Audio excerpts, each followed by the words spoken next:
మొత్తానికి తెలంగాణ రాష్ట్ర ముఖ్యమంత్రిగా రేవంత్ రెడ్డిని కాంగ్రెస్ పార్టీ హైకమాండ్ ఖరారు చేసిన నేపథ్యంలో తాజాగా రేవంత్ టీంలో ఎవరెవరు ఉండబోతున్నారనే ఊహాగానాలు అయితే వినిపిస్తున్నాయి.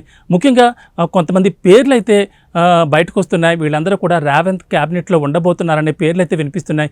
వీరిలో ముఖ్యంగా బట్టి విక్రమార్క, ఉత్తమ్ కుమార్ రెడ్డి వీళ్ళిద్దరూ కూడా కాంగ్రెస్ పార్టీ చాలా సీనియర్ నేతలు. వీళ్ళిద్దరూ కూడా రేవంత్ టీంలో ఉండబోతున్నారనే ఒక వార్త అయితే చక్కర్లు కొడుతోంది.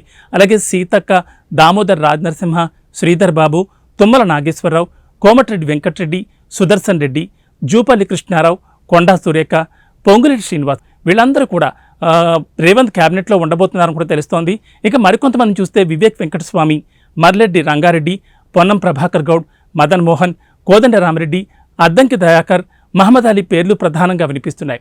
వీళ్ళందరూ కూడా రేవంత్ క్యాబినెట్లో ఉండబోతున్నారనే ఒక వార్త అయితే చక్కర్లు కొడుతోంది.